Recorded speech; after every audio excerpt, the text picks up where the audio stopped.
Hello दोस्तों, PS class में आपका स्वागत है। आज अपन राजस्थान जीके के टॉप मोस्ट क्वेश्चन लेके फिर से हाजिर हो गए हैं। जो पुराने एग्जाम्स में पूछे गए हैं वही क्वेश्चन अपन लेके हाजिर हुए हैं। अगर आपने पहले वाले वीडियोस नहीं देखे हैं तो वो भी जाके जरूर देखिएगा। इससे पहले मैं आपको मारवाड़ का इतिहास और पशु परिचय के लिए पार्ट बी से संबंधित क्लासेज रेगुलरली करवाने का प्रयास कर रहा हूँ। जब जब टाइम मिल रहा है उस हिसाब से आपको करवाने का प्रयास कर रहा हूँ। तो आज की क्लास शुरू करते हैं अपन। नृत्य करते हुए गणेश जी का मंदिर कहाँ स्थित है? वेरी वेरी इंपॉर्टेंट क्वेश्चन लगा लीजिएगा। इसमें आपको अगर कला संस्कृति में क्वेश्चन पूछे जाएंगे तो मंदिर वगैरह से संबंधित भी क्वेश्चन आपको देखने को मिलेंगे। तो नृत्य करते हुए गणेश जी का मंदिर कहां पे स्थित है? कोटा में, अलवर में, बीकानेर में या जयपुर में? तो इसका सही आंसर क्या होगा? इसका सही आंसर होगा अलवर के अंदर। नृत्य करते हुए गणेश जी का मंदिर कहां पे स्थित है? अलवर में। अगर आपसे अब जगह पूछा जाए तो जगह आपको याद रखना है अलवर में सरिस्का अभ्यारण्य भी आप जानते हैं सभी। तो सरिस्का अभ्यारण्य है, ये तो आपको याद रखना ही रखना है। और सरिस्का अलवर के अंदर ही नृत्य करते हुए गणेश जी का मंदिर स्थित है। वेरी वेरी इंपॉर्टेंट लगा लीजिएगा। एक आपको याद रखना है, अलवर में ही पांडुपोल हनुमान जी का मंदिर भी है। पांडुपोल हनुमान जी का मंदिर है, यह भी बहुत इंपॉर्टेंट है।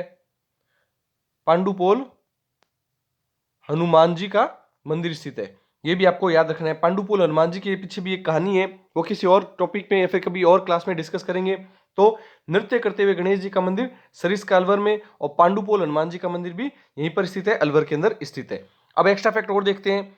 कोटा के अंदर कौन से गणेश जी का मंदिर स्थित है? तो कोटा के अंदर खड़े गणेश जी का मंदिर है। याद कैसे रखेंगे? कोटा में सबसे ज्यादा शिक्षा नगरी कहा जाता है। अपने राजस्थान की शिक्षा नगरी किसे कहा जाता है? कोटा को। सर्वाधिक नीट और आईआईटी की तैयारी करने के लिए बच्चे यहीं पे जाते हैं। तो वो ज्यादातर बच्चे खड़े रहते हैं, मतलब अपने आप को अपने आप को एक्टिव रखते हैं। खड़े रखते हैं मतलब एक्टिव रखते हैं। इससे आप याद रख सकते हैं खड़े गणेश जी का मंदिर कहां पे स्थित है? तो कोटा के अंदर स्थित है। ये याद याद रख जाएगा। नृत्य करते हुए गणेश जी अल सुबह है, ऐसे याद रखना। या फिर ऐसे याद रख सकते हैं, देखो वर वर मतलब वर वधु होता है, उस हिसाब से आप याद रख सकते हैं शादी के अंदर नृत्य किया जाता है। तो इससे याद रख जाएगा अलवर। वर से आपको याद रख जाएगा नृत्य करते हुए गणेश जी का मंदिर अलवर में स्थित है, ये भी आप याद रख सकते हैं। एक आपको इंपॉर्टेंट गणेश जी का मंदिर बताता हूं, वो आपको सीधा ही याद रखना पड़ेगा। बीकानेर, बीकानेर के अंदर हेरंब गणेश जी का मंदिर है। हेरंब गणेश जी का मंदिर स्थित है। इन गणेश जी की विशेषता क्या है? ये गणेश जी सिंह पर सवार है। ज्यादातर गणेश जी की आपने मूर्ति देखी है वो चूहे पर सवार होते हैं, तो सिंह पर सवार गणेश जी का मंदिर कहां पर स्थित है? तो ये आपको याद रखना है कि बीकानेर के अंदर स्थित है। और एक बहुत इंपॉर्टेंट और है, जयपुर के अंदर राजस्थान की सबसे बड़ी गणेश जी की मूर्ति जयपुर के अंदर है, मोती डूंगरी। ये भी आपने सुना होगा, मोती डूंगरी। यहां पर राजस्थान के अंदर सबसे बड़ी गणेश जी की मूर्ति स्थित है। तो जयपुर के अंदर मोती डूंगरी वाले गणेश जी का मंदिर स्थित है। जयपुर के अंदर जो पहाड़ियां होती हैं उनको डूंगरी कहा जाता है, ये आपको याद रखना है।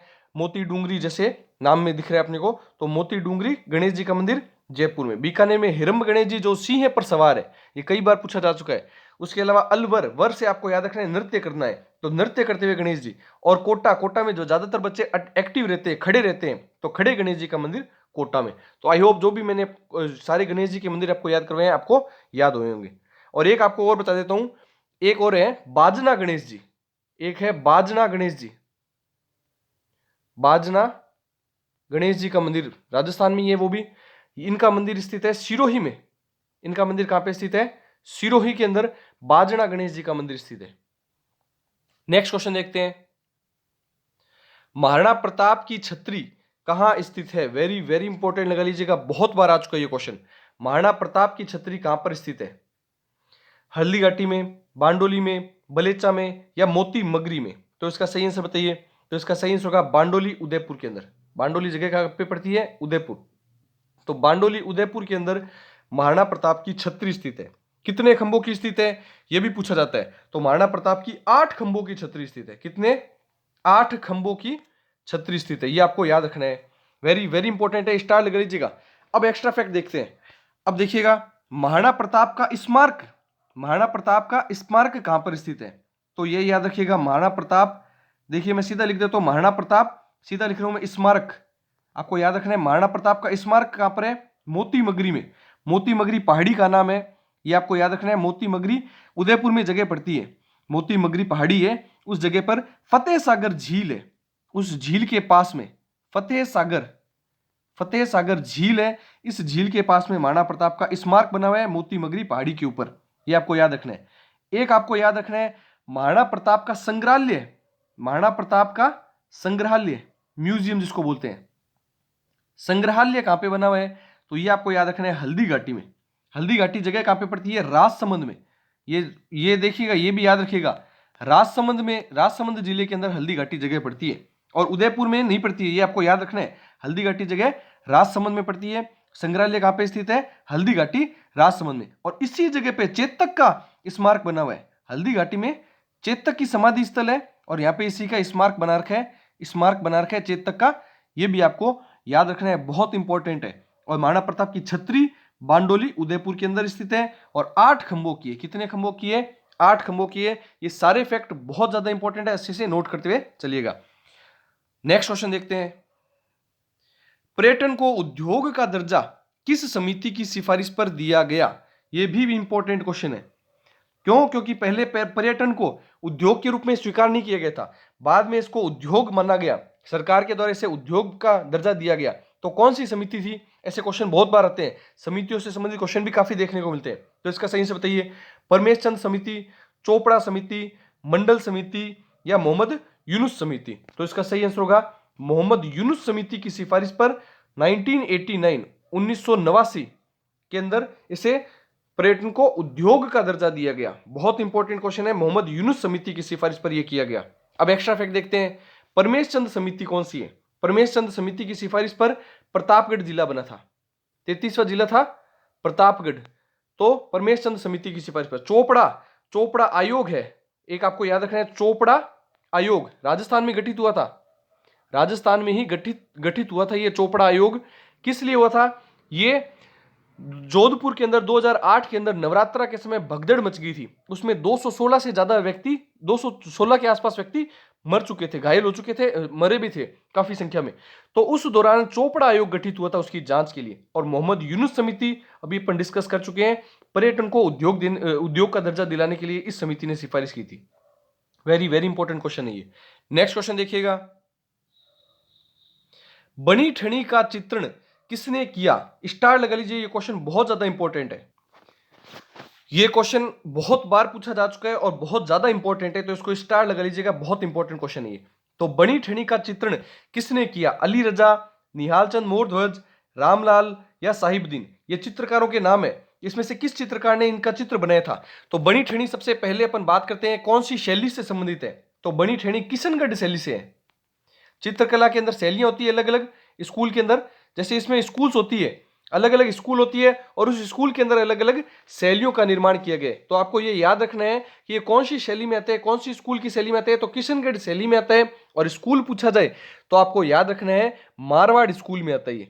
कौन सी स्कूल में? मारवाड़। जैसे मेवाड़, हाड़ौती, मारवाड़ और ढूढ़ाड़, ये 4 प्रकार से स्कूलों में विभाजित किया गया था एक पुस्तक के अंदर।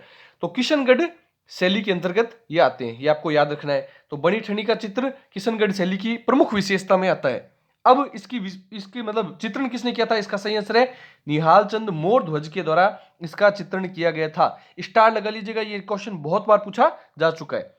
और फैक्ट देखिएगा जो इसमें से और पूछे जाते हैं। एक आपको पता होगा कि बनी ठनी का नाक के आभूषण को क्या बोला जाता है? ये बहुत बार पूछा गया है। नाक के आभूषण को बोला जाता है वेसरी। नाक के आभूषण को बोलते हैं वेसरी। और बनी ठनी पर 20 पैसे की डाक टिकट भी जारी हो चुकी है, ये भी आपको याद रखना है।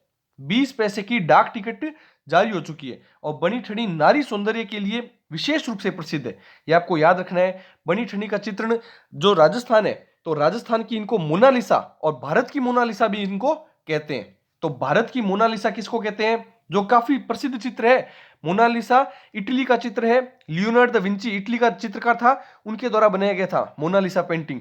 और भारत की मोनालिसा इन्हीं को कहा जाता है, ये याद रखिएगा, भारत की मोनालिसा इनको कहा जाता है। किनको कहा जाता है?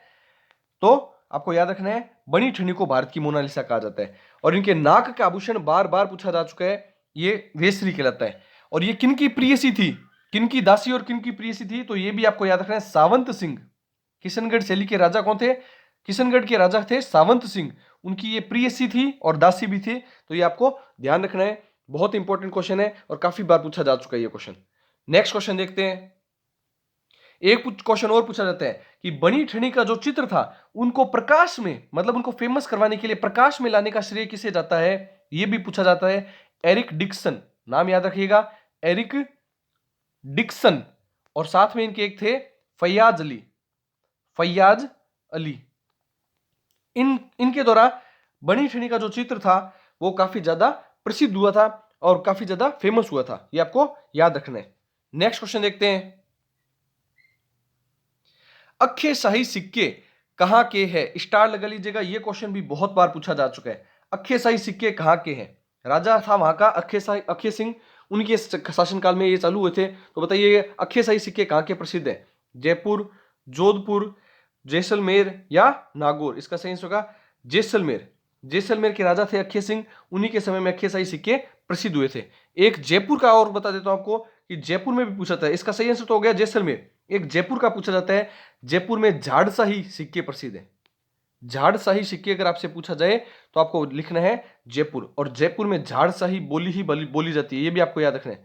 झाड़शाही बोली भी यहीं की प्रसिद्ध है, झाड़शाही बोली भी यहीं की होगी और झाड़शाही सिक्के भी जयपुर के प्रसिद्ध हैं, और जैसलमेर के अक्षय शाही सिक्के प्रसिद्ध हैं। नेक्स्ट क्वेश्चन देखते हैं, बूढ़ी तीज कहां की प्रसिद्ध है? स्टार लगा लीजिएगा, ये भी बहुत अच्छा क्वेश्चन है। बूढ़ी तीज, ज्यादातर बच्चों को ये नहीं पता होगा बूढ़ी तीज बोलते किसे हैं। इसको बोलते हैं कजली तीज को बूढ़ी तीज बोलते हैं, या फिर बड़ी तीज, बै से बूढ़ी और बै से बड़ी। बड़ी तीज कहां की प्रसिद्ध है? बड़ी तीज, एक तो हो गया कजली तीज बोलते हैं इसको, एक इसको बोलते हैं बड़ी तीज, एक इसको बोलते हैं बूढ़ी तीज। कहां की प्रसिद्ध है? इसका आंसर बताइए। जयपुर, बूंदी, जोधपुर या अजमेर? तो इसका सही होगा बूंदी। आपको याद रखना है बड़ी बूंदी। बूंदी के लड्डू अपन खाते हैं सभी, तो बड़ी बूंदी के लड्डू खाने हैं, ऐसा याद रखना है। तो बड़ी बूंदी, बड़ी बूंदी। तो बड़ी तीज कहां की प्रसिद्ध है? बूंदी की। बूढ़ी तीज बूंदी की, कजली तीज बूंदी की। ये तीनों की तीनों आपको याद रखनी है कि ये तीनों की तीनों कहां की प्रसिद्ध है? तो बूंदी की प्रसिद्ध है। और स्टार लगा लीजिएगा, कई बार पूछा जा चुका है कजली तीज का महोत्सव, कजली तीज का महोत्सव भी यहीं का ही है। और कजली तीज कहां की प्रसिद्ध है? बूंदी की प्रसिद्ध है। तो अब साथ साथ में अपन छोटी तीज भी देख लेते हैं। बड़ी तीज की बात हो चुकी है, तो छोटी तीज कहां की प्रसिद्ध है? छोटी तीज पूरे राजस्थान में कहां की प्रसिद्ध है छोटी तीज? तो जयपुर की। राजस्थान में जयपुर की छोटी तीज प्रसिद्ध है, और छोटी तीज की सवारी भी जयपुर की ही प्रसिद्ध है। नेक्स्ट क्वेश्चन देखते हैं, किस रियासत ने सबसे पहले कन्या वध पर प्रतिबंध लगाया? स्टार लगा लीजिएगा, यह भी अच्छा क्वेश्चन है, स्टार लगा सकते हैं इस क्वेश्चन को भी अपन। तो सबसे पहले कन्या वध का प्रतिबंध किसने लगाया? अजमेर, कोटा, बूंदी या उदयपुर? तो देखिए कैसे कन्या कैसे कोटा, तो कोटा के शासक के द्वारा कन्या वध पर प्रतिबंध सबसे पहले लगाया गया। अब एक्स्ट्रा फैक्ट देखिएगा, एक्स्ट्रा फैक्ट में ये ध्यान रखिएगा कि कोटा के शासक का नाम आपसे पूछा जा सकता है, तो आपको याद रखना है कोटा के शासक थे जगत सिंह। याद रखना है आप, जगत सिंह के द्वारा 1833 के अंदर, सन भी याद रख सकते हैं, 1833 के अंदर सबसे पहले प्रतिबंध लगाया गया। कब लगाया गया? 1833 में, 1833 के अंदर सबसे पहले कन्यावध पर प्रतिबंध। कन्यावध कैसे कन्या कैसे कोटा, कोटा पे सबसे पहले। उसके बाद में बूंदी के द्वारा 1834 में लगाया गया। नेक्स्ट अगले साल किसके द्वारा लगाया गया? बूंदी के द्वारा लगाया गया। लेकिन सबसे पहले अगर पूछा जाए तो कोटा करना है आपको आंसर। कैसे कन्यावध कैसे कोटा, कैसे कन्या कैसे कोटा, तो कोटा के द्वारा सबसे पहले प्रतिबंध लगाया गया। जगत सिंह शासक थे, 1833 में प्रतिबंध लगाया गया। आपको वीडियो कैसा लगता है कमेंट करके जरूर बताइएगा, किया कीजिए, इससे हमें भी मोटिवेशन मिलता है ऐसे वीडियो और लेके आने का। नेक्स्ट क्वेश्चन देखिएगा, किस देवी के मंदिर में दीपक की ज्योति से केसर टपकता है? वेरी वेरी इंपॉर्टेंट क्वेश्चन है ये, स्टार लगा लीजिए इस क्वेश्चन को। देवी के मंदिर में दीपक की ज्योति से केसर टपकता है, काफी अच्छा क्वेश्चन है। तो दीपक से केसर टपकता है वो कौन सी देवी है? इसका सही आंसर बताइए। भादाणा माता, आवड़ माता, करणी माता या आई माता? तो इसका सही आंसर होगा आई माता। आई माता के मंदिर में दीपक जो जलता है उसकी ज्योति से केसर टपकता है। तो इसका आंसर समझिएगा कैसे टपकता है। ज्यादातर बच्चे सोचेंगे केसर टपकता है तो फिर केसर की खेती बंद कर देनी चाहिए अपने को, उससे ही केसर ले लेना चाहिए सारा। बिल्कुल नहीं है ये। देखिए केसर टपकने से तात्पर्य ये है कि जो दीपक की जो लौ जलती है, दीपक जो जलता है उस दौरान, जो दीपक जलने के दौरान ऊपर जो धुआं होता है, अपन ने घरों में देखा होगा कि ऊपर धुआं होता है, उसकी वजह से क्या होती है, जिसके नीचे रखा होता है, जैसे कोई दीवार के नीचे रखा है, किसी जगह पे अपन ने रखा है, तो वो काला कर देता है उस जगह को। उसकी लौ, उसकी जो आग है या फिर लौ है उस जगह से वो उसको काला कर देता है। लेकिन यहां पर जो दीपक जलता है वो ऊपर वाली जो जगह है, उसके दीवार है या फिर जो भी ऊपर जगह है, उसको काला नहीं करता है। इतनी शुद्ध रूप में इसकी ज्योति जलती है। इसकी जो आग है या फिर इसकी जो ज्योति है वो इतनी शुद्ध होती है कि केसर के समान शुद्ध होती है। इस वजह से इसको कहा जाता है कि दीपक की ज्योति से केसर टपकता है। आप समझ चुके होंगे कि ये क्यों कहा जाता है। तो कौन सी माता है वो? आई माता। बहुत इंपॉर्टेंट क्वेश्चन है और काफी अच्छा क्वेश्चन है। अब एक्स्ट्रा फैक्ट देखिएगा, बहुत ज्यादा इंपॉर्टेंट है वो भी। तो आई माता किन की शिष्य है, ये आपसे पूछा जाता है। मतलब इनके गुरु कौन थे? तो रामदेव जी की शिष्य है ये। रामदेव जी, रामदेव जी इनके गुरु थे। गुरु कौन थे? रामदेव जी। आई माता के गुरु थे रामदेव जी। इनका मंदिर कहां है, यह भी पूछा जा सकता है। बिलाड़ा, बिलाड़ा जगह पड़ती है जोधपुर में। बिलाड़ा जगह कहां पे पड़ती है? जोधपुर में। और पशु परिचर की तैयारी कर रहे हैं तो यह भी आप याद रखिएगा कि इनका मंदिर है बिलाड़ा में। बिलाड़ा, बिलाड़ा जगह कहां पे पड़ती है? भी मैंने बताया आपको, जोधपुर में। पशु परिचर की दृष्टि से क्या फैक्ट देखना है अपने को कि बिलाड़ा में अश्व प्रजनन केंद्र है। अश्व प्रजनन केंद्र, प्रजनन केंद्र कहां पे स्थित है? तो आपको याद रखना है बिलाड़ा जोधपुर के अंदर स्थित है। और इनके मंदिर को क्या कहते हैं, यह भी पूछा जा सकता है। इनके मंदिर को दरगाह कहते हैं। देखो कितने ज्यादा इंपॉर्टेंट क्वेश्चन है, और बहुत इंपॉर्टेंट क्वेश्चन है कि किस किस माता के मंदिर को दरगाह कहते हैं, यह भी क्वेश्चन बन सकता है। तो आई माता के मंदिर को दरगाह कहते हैं। और भी काफी इंपॉर्टेंट फैक्ट है, वो आने वाले किसी और वीडियो में डिस्कस करेंगे। नेक्स्ट क्वेश्चन देखते हैं, कौन सा राजघराना शैव मत का अनुयायी था? स्टार लगा लीजिए, यह भी बहुत अच्छा क्वेश्चन है। राजघराना शिव शैव मत को मानता था, मतलब शिव जी के अनुयायी था। शैव मत किस में आता है? तो आपको यह याद रखना है कि शैव मत आता है शिव जी को मानने वाले मतों के अंतर्गत। तो शैव मत का अनुयायी कौन था? शिव जी को मानने वाले शैव मत वाले होते हैं। ज्यादातर आपको राजघरानों में कुल देवियां मिलेगी। आपको सिर्फ एक ही राजघराना है जहां पे कुल देवता मिलेंगे, और वही शैव घराने को मानते हैं, शैव मत को मानते हैं। अब आंसर बताइए, मारवाड़ राजघराना, नाडोल राजघराना, नाडोल के चौहान राजघराने वाले, या फिर मेवाड़ राजघराना, या हाड़ौती राजघराना? तो इसका सही आंसर मेवाड़। उदयपुर, उदयपुर में जो इलाका है उसको मेवाड़ राजघराने में सम्मिलित किया जाता है। वहां पर शैव मत के रूप में माना जाता है। तो अब इसका एक्स्ट्रा फैक्ट देखिएगा, मेवाड़ राजघराने में शैव मत के अनुयायी है। शैव मतलब शिव, शिव के उपासक है। वो किसके उपासक है? शिव के उपासक है। और इसमें इनमें यहाँ पे शिव जी को ही इनके कुल देवता के रूप में माना जाता है। इनको शिव जी के रूप में कुल देवता के रूप में इनको माना जाता है। और कुल देवता के रूप में इनका मंदिर कौन से? एकलिंग जी का मंदिर का निर्माण करवाया था। कौन से मंदिर का निर्माण करवाया? एकलिंग जी के मंदिर। तो आपको यह भी पूछा जा सकता है कि मेवाड़ राजघराने के कुल देवता कौन है? तो आपको याद रखना है एकलिंग जी। और इनकी कुल देवी भी पूछा जा सकता है। तो आपको ये भी याद रखना है कि कुल देवता के साथ साथ में इनके कुल देवी भी थे, और बाकी सभी राजघरानों में सिर्फ कुल देवियां ही थी। तो एकमात्र राजघराना जिसमें कुल देवता है तो एकलिंग जी, ये आपको याद रखना है, मेवाड़ राजघराना। और एकलिंग जी के मंदिर का निर्माण किसने करवाया, यह भी आपसे पूछा जा सकता है। तो आपको याद रखना है बप्पा रावल। बप्पा रावल के द्वारा, जो कि मेवाड़ राजघराने के शासक थे, बप्पा रावल, जिनको काल भोज की उपाधि भी दी गई थी बप्पा रावल को, उनके द्वारा एकलिंग जी के मंदिर का निर्माण करवाया गया। देखिए एक क्वेश्चन के अंदर कितने क्वेश्चन करते हुए अपन चलते हैं। आपको वीडियो कैसा लगता है कमेंट करके जरूर बताइएगा, और ज्यादा से ज्यादा दोस्तों में शेयर किया कीजिए, इससे हमें भी मोटिवेशन मिलता है ऐसे वीडियो और लेके आने का। नेक्स्ट क्वेश्चन देखते हैं, किस मेले को कनफटे नाथों का मेला कहते हैं? तो इसका आंसर बताइएगा। कनफटे नाथों का मेला मतलब कान फटे हुए हैं उन नाथों का मेला किसे कहा जाता है? रामदेव जी के मेले को, जाम्बो जी के मेले को, भरतरी के मेले को, या गंगा दशहरा मेले को? तो इसका सही आंसर क्या होगा? इसका सही आंसर होगा भरतरी के मेले को कनफटे नाथों का मेला कहा जाता है। अब एक्स्ट्रा फैक्ट देखिएगा, भरतरी का मेला भरता कहां पर है? सिलीसेड झील के किनारे। कहां पर भरता है? सिलीसेड झील। कहां पर है ये सिलीसेड झील? अलवर में। देखिए एक साथ में अपन को कितने क्वेश्चन याद कर सकते हैं। अलवर में, सिलीसेड झील के किनारे अलवर के अंदर यह मेला भरता है। और भरतहरि खुद एक राजा थे। कहां के राजा थे? उज्जैन, उज्जैन एमपी के राजा थे। और इनका मेला भरता है सिलीसेड झील अलवर के किनारे। इसे कनफटे नाथों का मेला कहता है, मेला कहा जाता है। और एक याद रखिएगा फैक्ट आपको, नाथ संप्रदाय, नाथ, कनफटे नाथ की बात नहीं हो रही है, सिर्फ नाथ संप्रदाय की बात हो रही है। तो राजस्थान में नाथ संप्रदाय की मुख्य पीठ कहां पर है? तो आपको याद रखना है महामंदिर। महामंदिर जगह कहां पे पड़ती है? जोधपुर में। जोधपुर के अंदर नाथ संप्रदाय की सबसे बड़ी पीठ है, जिसमें कनफटे नाथ भी आते हैं। ये भी आपको याद रखना है, उसमें और भी आते हैं लेकिन साथ साथ में कनफटे नाथ भी आते हैं। तो नाथ संप्रदाय की मुख्य पीठ महामंदिर जोधपुर के अंदर है। और राजा भरतरी की बात हो रही है तो आपको यह भी याद रखना है, राजा भरतरी के द्वारा 3 पुस्तकें लिखी गई थी, जिन्हें नाम दिया गया शतक। जिनको नाम क्या दिया गया? शतक। इन 3 पुस्तकों के नाम याद रखिएगा, श्रृंगार शतक, श्रृंगार शतक, वैराग शतक, वैराग शतक, और नीति शतक। इन तीनों के साथ में आपको शतक शतक याद रखना है, श्रृंगार शतक, वैराग शतक और नीति शतक। आप वीडियो को एक बार रिवाइंड करके सारे क्वेश्चन वापस से कीजिएगा और कमेंट करके जरूर बताइएगा आपके कितने क्वेश्चन सही हो रहे हैं। आई होप जो भी अपन ने क्वेश्चन किए हैं आपको अच्छे लगे होंगे। वीडियो को जितना ज्यादा उसके दोस्तों में शेयर कीजिए, चैनल को लाइक कीजिए, शेयर कीजिए और सब्सक्राइब कीजिए। Thank you.